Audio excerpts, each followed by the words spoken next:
Bonjour et bienvenue à ce webinaire du CNCA. Je suis Walid Amara et j'ai un plaisir d'avoir avec moi le professeur Galinier.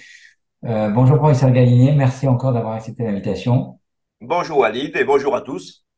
Alors aujourd'hui, on a demandé au professeur Galinier de nous parler d'actualité de prise en charge de la science cardiaque, notamment par son versant télésurveillance, parce que notamment il y avait plusieurs actualités. On profite du congrès de l'ESC où il y a eu pas mal de choses. Et puis on voit bien qu'il y a le passage en droit commun, il y a les actualités de l'ESC, il y a les recommandations de la science cardiaque également. Donc il n'y avait pas mieux que d'avoir avec nous le professeur Gallinet. Merci encore d'avoir accepté notre invitation. Écoutez, dans le parcours de soins des patients insuffisants cardiaques, et se précise de plus en plus, nous le reverrons avec les recommandations 2023, la télésurveillance va occuper dans les années à venir une place essentielle. Alors on va passer au diaporama si vous le voulez bien. Alors, je Alors, signale en attendant que ce webinaire a reçu le soutien institutionnel de la alors, banque Newcard. Voilà, et je les remercie du soutien institutionnel. Merci beaucoup, professeur c'est Gallinet. bon. Alors, diapositive suivante pour vous montrer que depuis 2021, la télésurveillance a été incluse dans le parcours de soins de nos patients avec une recommandation qui va se renforcer au fur et à mesure que les preuves vont arriver, c'est du 2B, que ce soit pour une télésurveillance externe ou pour une télésurveillance, entre guillemets, sanglante, par les mesures des pressions artérielles pulmonaires. Donc, c'est la première fois en 2021 qu'elle était intégrée à cette prise en charge. Diapositive suivante, et c'était essentiellement basé sur les résultats très positifs d'une étude qu'a fait date, 2018, Team HF2, où, pour la première fois, une étude démontrait une diminution de la mortalité sous l'effet de la télésurveillance. Le critère primaire, c'était un critère plus mou, c'était le nombre de jours perdus en hospitalisation ou liés au décès. Mais ce critère primaire est sorti, donc on a regardé la mortalité toute cause et vous voyez qu'elle est diminuée de manière très significative par la télésurveillance. Le problème, c'est la reproductibilité de cette étude, puisque c'était quasiment du SAMU, puisque on était surveillé 24 heures sur 24, 7 jours sur 7, par un cardiologue. Donc, c'est difficilement reproductible dans le monde réel. Alors, on essaye de s'approcher, mais en faisant des choses plus réalistes, puisque même en Allemagne, en fait, c'est pas développé une telle infrastructure. Diapositive suivante. Alors, qu'est-ce qui s'est passé depuis 2021, notamment en France? Donc, on a eu deux études, une par le professeur Rémi Sabatier de Caen, qui a étudié son système qu'il avait mis en place depuis une dizaine d'années, qui s'appelle le système SCAD en Basse-Normandie. Et vous voyez, c'est une étude rétrospective de 659 patients récemment hospitalisés pour insuffisance cardiaque, âge moyen 67 ans, majorité d'hommes, dysfonction systolique pour la majorité des cas, à qui on va faire une éducation thérapeutique associée à une surveillance 3 fois par semaine avec une tablette tactile, du poids, de la fréquence cardiaque, de la pression artérielle, des symptômes, qui sont suivis par les données du SDNS, et on va comparer un an avant l'inclusion dans ces techniques de télésurveillance et un an après, et vous voyez que le taux de hospitalisation pour insuffisance cardiaque chute drastiquement puisqu'il passe de 79 à 41%, et le taux d'hospitalisation pour insuffisance cardiaque de 53 à 19%. Donc un bénéfice très net, essentiellement pour les patients qui suivent, bien sûr, la télésurveillance, puisque c'est un élément toujours retrouvé. Les patients non adhérents à ces techniques de télésurveillance, eh bien, n'ont aucun bénéfice à se surveiller, et donc leur pronostic est plus sombre. Nous l'avions également trouvé dans OSICAT. Diapositive suivante. Et ce qui est intéressant pour les pouvoirs publics, c'est que cette surveillance, certes, elle a un coût, là. On n'a pas pris en compte, puisque c'était une expérimentation dans le SCAD, mais globalement, elle est rentable pour la société, puisqu'en diminuant les hospitalisations pour insuffisance cardiaque, eh bien, vous voyez qu'on diminue le coût de santé qui passe par individu de 18 000 à 15 000 euros. Alors, on augmente un petit peu les soins de ville et on diminue les soins hospitaliers. Diapositive suivante. Alors, nous avons nous-mêmes analysé nos 220 premiers patients inclus dans étape depuis 2018, que nous avons comparé aux patients toulousains de l'essai OSICAT. Et donc, on a, diapositive suivante, 3 groupes de patients, 220 patients inclus dans l'état pour lequel on surveillait le poids et les symptômes, avec une surveillance cardiologique, c'était l'autre équipe qui l'a réalisé en cas d'alerte, avec une intervention thérapeutique dans les jours qui suivaient, que nous avons comparé aux 2 groupes d'OSICAT, un groupe contrôle et un groupe télésurveillance standard non cardiologique. Et là, vous voyez, on a retrouvé également une diminution des hospitalisations pour insuffisance cardiaque, mais également de la mortalité. Donc, on a l'impression que c'est utile. Diapositive suivante. Et cette impression a été confirmée il y a un mois par une méta-analyse. Jusqu'à présent, on se référait toujours à la méta-analyse Cochrane de 2015, mais elle date. Et depuis 2015, il y a eu des essais positifs, IMHF2, des essais neutres, le nôtre aussi 4 par exemple. Et donc, il était intéressant de reprendre cette méta-analyse avec tous les essais, et vous voyez que on retrouve toujours, heureusement, dans 65 études, une diminution de 15% de la mortalité totale, une diminution des hospitalisations pour insuffisance cardiaque et des hospitalisations totales tout à fait significatives. Donc, là, on a encore plus de preuves pour penser que la télésurveillance est utile. Diapositive suivante. En France, depuis le mois de juillet, la télésurveillance est rentrée dans le droit commun. Et donc, maintenant, ce n'est plus le programme étape, c'est plus une expérimentation, c'est du droit commun avec des cahiers des charges comme il était sous, qui étaient un peu alourdis. Important, une reconnaissance des équipes internes, des prestataires, notamment de la préfiltrage des alertes, parce que c'est une grande question et c'est très utile pour les prestataires qui mettent à l'évidence, qui mettent à profit des équipes cardiologiques ce préfiltrage des alertes, parce que ça diminue notablement notre activité et nos équipes en sont très contentes, avec des critères d'inclusion qui étaient ceux d'étape, c'est-à-dire qu'il fallait être hospitalisé dans les 12 derniers mois, ou alors rester symptomatique avec des taux élevés de peptides natriurétiques. Et puis, c'est un peu plus complexe, il y a une rémunération maintenant mensuelle et un accompagnement thérapeutique qui est un petit peu allégé. Diapositive suivante. Donc ça, c'était le passé, le présent, juillet, et maintenant, l'actualité, fin août 2023, le Congrès européen de cardiologie à Amsterdam, avec 2 études qui ont été présentées sur la télésurveillance. Une positive, c'est la nôtre, et une neutre, c'est celle des Brésiliens. Or, dans l'essai positif que l'on doit être sponsorisé par Newcat, eh bien, c'est New T3S, c'est 1058 patients qui ont été télésurveillés au moins 3 mois par le système Newcard. C'est classique, hein? Poids, symptômes, entre 2017 et 2020 dans la France entière, qui ont été matchés avec des patients issus des bases de données de la CNAM et du NDS, en utilisant les critères d'âge, de sexe, un score de propension avec un score de défenseur social, de pathologie coronarienne, de diabète, de cancer, toutes les comorbidités classiques de l'insuffisance cardiaque et de thérapeutique pour avoir 2 groupes qui avaient la même thérapeutique, bêta-bloquant, sacubitril/valsartan, anti-aggravant plaquettaire, antagoniste récepteur minéralocorticoïde, etc. Et puis, avec le même taux d'hospitalisation dans les années précédentes, parce que vous savez, en matière d'insuffisance cardiaque, c'est toujours un événement majeur que d'être hospitalisé.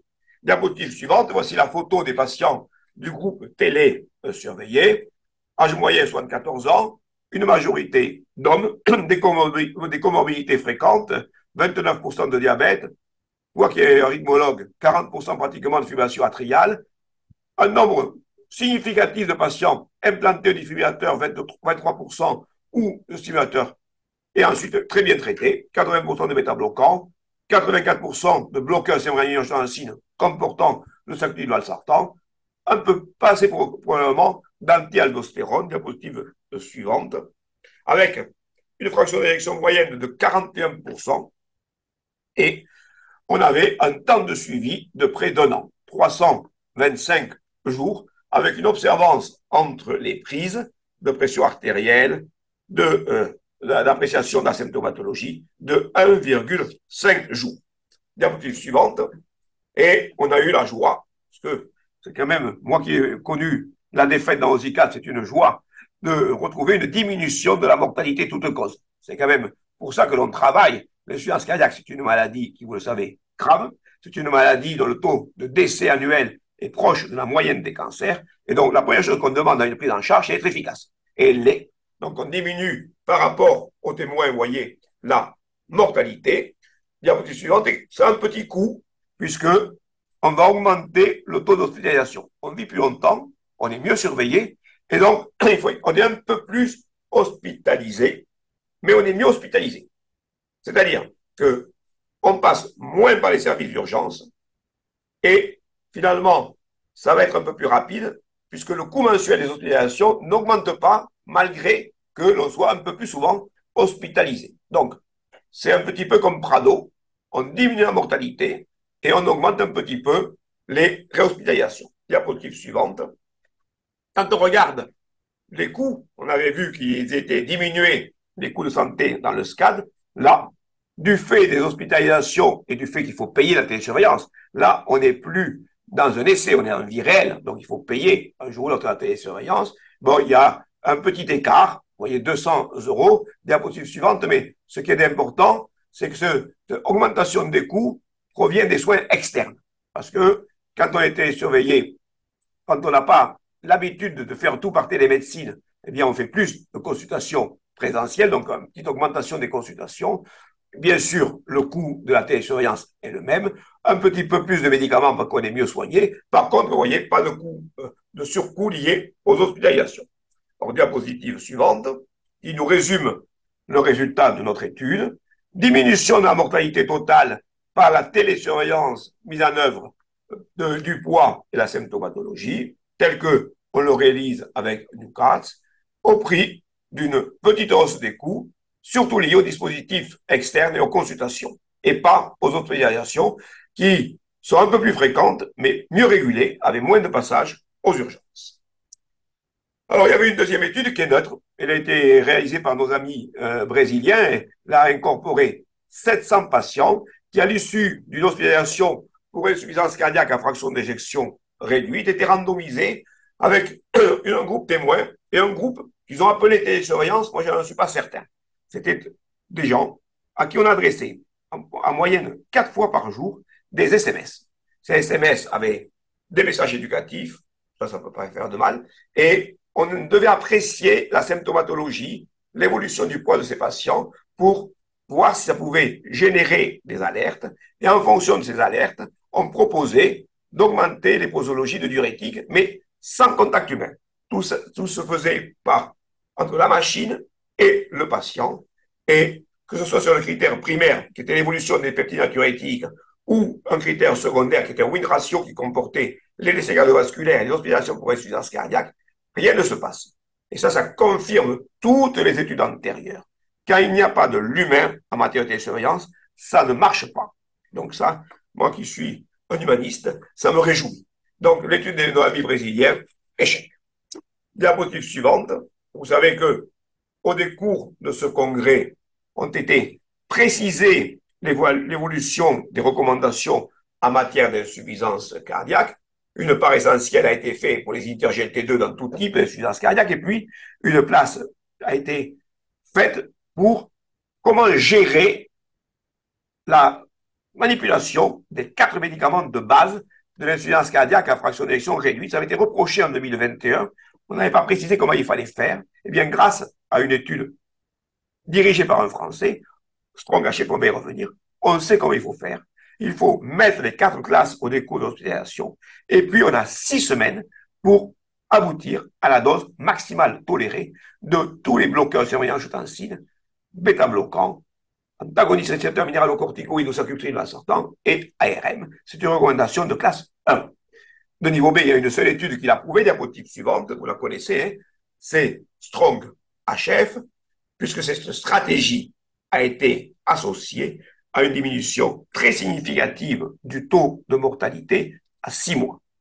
La problématique, c'est en Strong HF, ils ont revu tous les patients au bout d'1, 2, 3 et 6 semaines. Donc 4 fois en présentiel, ce qui est difficilement envisageable dans nos structures où malheureusement nous sommes tous débordé. Diapositive suivante, et pourquoi il fallait le revoir? Pour augmenter les doses de médicaments en fonction de l'évolution des paramètres cliniques, le poids pour les diurétiques, la pression artérielle pour les IEC, les bêta-bloquants, la fréquence cardiaque pour les bêta-bloquants et la biologie pour les bloqueurs du sérotonine-angiotensine et l'anti-aldostérone. Tout cela peut être fait en présentiel si vous avez le moyen de le faire. Mais si vous n'avez pas les moyens de le faire, rien ne vous oppose, rien ne s'oppose à ce qu'on le fasse en distanciel, grâce à la télésurveillance, puisqu'associé à la prise du poids et des symptômes, on peut très bien, Newcastle le fait par exemple, mettre à disposition un appareil de tension artérielle qui va incrémenter entre bases de données la pression artérielle, la fréquence cardiaque du patient. Il suffit que nos infirmières de pratique avancée ou nos ISPIC ensuite récupèrent par anticipation la biologie et, diapositive suivante, quand on voit le patient en téléconsultation, on a tout ce qu'il faut pour augmenter ou non les posologies des médicaments anti-neuro-hormonaux. Et c'était à Barcelone l'année dernière, nous avions présenté, on n'a pas encore publié nos résultats sur nos 100 premiers patients. Actuellement, nous faisons systématiquement cette télétitration à tous les patients hospitalisés pour insuffisance cardiaque aiguë qui sortent du service. Et nous n'avons aucun problème de tolérance en particulier, pour augmenter à distance les posologies des médicaments et ainsi obéir aux nouvelles recommandations issues de Strong HF. Alors, en conclusion, Walid, diapositive suivante, vous voyez qu'en 2023, on a maintenant une base solide pour proposer à nos patients une télésurveillance de l'insuffisance cardiaque qui doit bien sûr respecter l'ensemble du cahier des charges du droit commun depuis le mois de juillet, être validé médicalement sur des critères durs. Et je pense que la stratégie mise en place par Newcastle, on l'a validée avec notre étude qu'on vient de vous présenter. Il faut comporter les objets connectés parce que c'est ça qui va vous permettre d'incrémenter vraiment les bases de données, balance, tensiomètre si vous voulez faire la télétitration. Et là, vous allez pouvoir, à distance, sans déplacer vos patients, incrémenter les posologies des médicaments. Et puis, il faut proposer une intervention par une équipe paramédicale spécialisée. Et les infirmières mises en place par les prestataires sont très utiles pour enlever les fausses alarmes qui sont très nombreuses en télésurveillance et qui peuvent parasiter nos équipes. Et donc, je vous recommande tous, si vous ne l'avez pas fait, de passer, d'essayer la télésurveillance de l'insuffisance cardiaque. Vous verrez, vous allez l'adapter à votre pratique et ce sera un bien pour vos patients. Merci à tous. On ne t'entend pas, Walid. Merci, professeur Galinier, c'était très très clair, comme d'habitude. Euh, j'ai quelques questions. Alors, je pense que le modèle, c'est effectivement démontrer les choses par des études. Et là, bien sûr, on salue le fournisseur de solutions ici qui mène une étude. Bien entendu, c'est pas le seul. Il faut être patient pour les autres. Je sais qu'il y en a en cours des études avec les autres. Si on ne doit pas faire de publicité, on va citer tous les autres constructeurs. Mais effectivement, tout le monde s'intéresse à ça avec puisqu'ils ont des bases de données, puisqu'ils ont des milliers de patients, voire des dizaines de milliers de patients. Je sais que les autres constructeurs aussi vont fournir leurs études prochainement. Quels sont pour vous les critères de choix? Est-ce que, par exemple, je vais vous poser une question, est-ce que dans votre hôpital, par exemple, vous utilisez qu'un seul système ou vous en utilisez plusieurs, par exemple? Nous, on en utilise plusieurs parce que on a été très malheureux quand on a perdu notre prestataire unique initial que j'avais gardé parce que c'était lui qui nous avait permis de réaliser les CO4 et historiquement, et ça a été dur, donc on en a ouvert plusieurs. Mais le problème, c'est que je ne suis pas seul et que j'ai des infirmières avec moi. Je suis très heureux d'avoir deux infirmières ISPI qui télésurveillent. Et c'est en fait, c'est elle un peu qui dirige. Tu sais, quand on a des femmes à la maison, hein, un peu de machisme, hein, c'est les femmes qui commandent, tout le monde le sait. Et donc, moi, c'est mes infirmières qui me commandent. En fait, elles guident mes choix. Qu'est-ce qu'elles veulent, mes infirmières? Elles veulent de l'humain.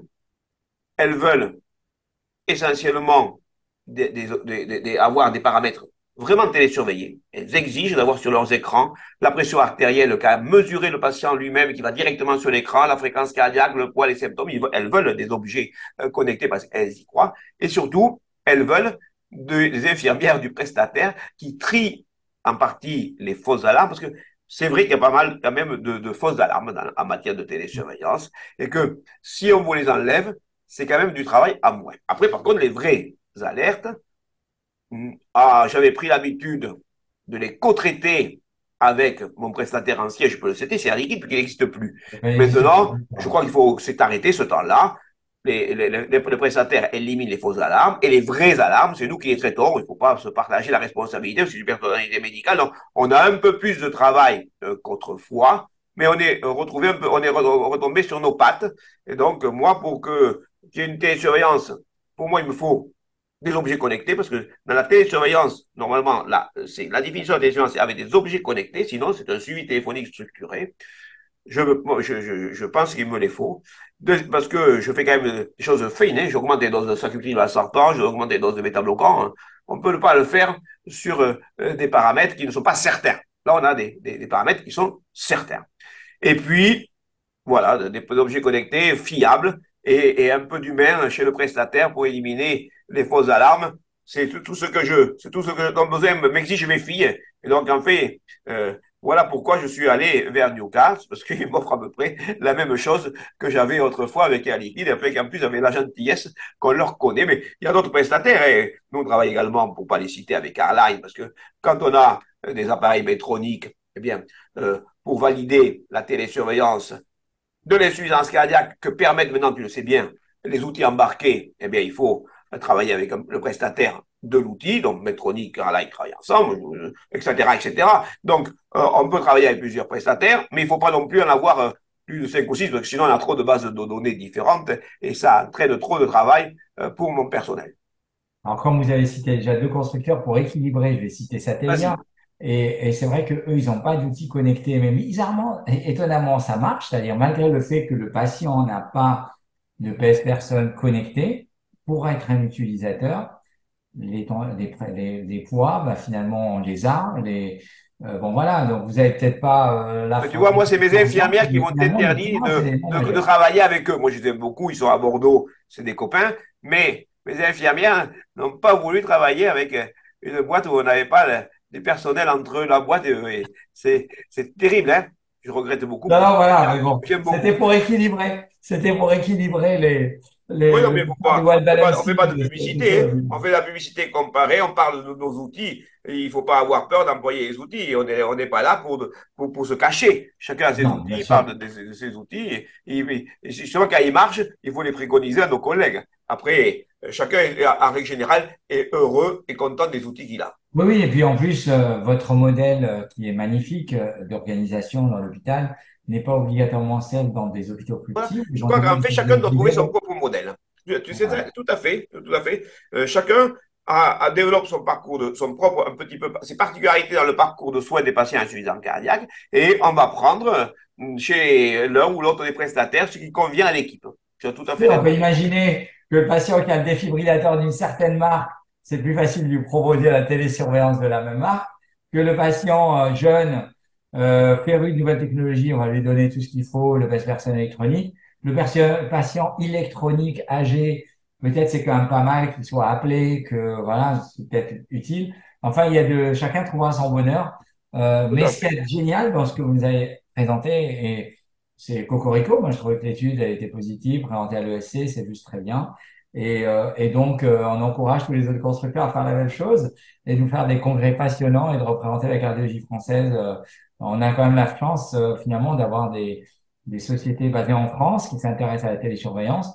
Et avec le passage en droit commun, on leur souhaite de pouvoir continuer à s'investir, que ce soit la télésurveillance, là, on a parlé beaucoup de télésurveillance d'assurance cardiaque, la télésurveillance des prothèses implantables. Des fois, certains proposent les deux, etc., etc. Enfin, voilà. Donc, en tout cas, professeur Galinier, c'était pour moi un énorme honneur et plaisir de m'avoir avec vous dans ce webinaire du CNCA. Je tiens juste à faire une petite annonce que le prochain webinaire aura lieu lundi 18 septembre à 20 heures. Ça parlera de diabète, c'est la Flash Actu.